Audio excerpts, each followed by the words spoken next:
Hi friends, இன்றைக்கான அரசியல் தகவலை பற்றி பார்த்தலாமா? தமிழகத்தில் 2026 சட்டமன்ற தேர்தல் நெருங்கி வரும் வேளையில் அதிமுகவில் இருந்து பிரிந்து சென்ற அணிகள் மீண்டும் இணையுமா அல்லது தனித்தனியாக போட்டியிடுமா என்ற கேள்வி அரசியல் வட்டாரத்தில் தீயாக பரவி வருதுங்க. இந்த நிலையில் அமமுக பொதுச் செயலாளர் டிடிவி தினகரன் ஒரு முக்கியமான தகவலை பகிர்ந்திருக்காரு.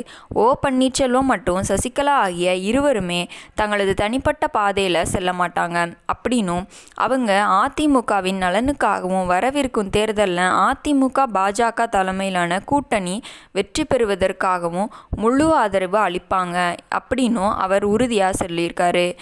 எடப்பாடி பழனிசாமியின் கடும் எதிர்ப்பால் இவங்க இருவருக்கும் தேசிய ஜனநாயக கூட்டணியில் இடம் கிடைக்குமா என்ற சந்தேகம் நிலவிய நிலையில் டிடிவி தினகரனின் இந்த பேச்சு புதிய நம்பிக்கையை ஏற்படுத்தியிருக்கு. சமீபத்தில் ஜனவரி 2026 டிடிவி தினகரன் தலைமையிலான அமமுக மீண்டும் தேசிய ஜனநாயக கூட்டணி இணைவது அறிவிச்சிருக்காங்க. பழைய கசப்புகளை மறந்து திமுக ஆட்சியை வீழ்த்துவதே எங்களின் ஒரே இலக்கு அப்படின்னு தினகரன் கூறியிருக்காரு. ஓபிஎஸ் மற்றும் சசிகலா ஆகியோரை தன்னுடன் இணைத்து கொண்டு ஒரு வலுவான முன்னணியை உருவாக்கி பாஜக தலைமையின் மூலம் எடப்பாடி பழனிசாமிக்கு அழுத்தம் கொடுக்க தினகரன் திட்டமிட்டிருக்கதா தெரியுது.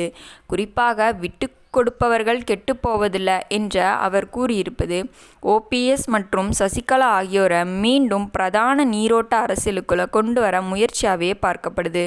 இந்த அதிரடி மாற்றங்கள் 2026 தேர்தல் களம் ஒரு பலப்பரீட்சையாக மாறிடும் அப்படின்றது உறுதி செஞ்சுருக்காங்க.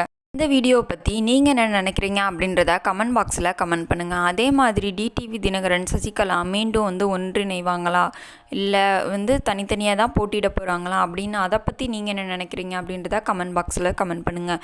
நாளைக்கு வேறு ஒரு தலைவர் வேறு ஒரு கட்சியை பற்றி பார்க்கலாம். Bye friends.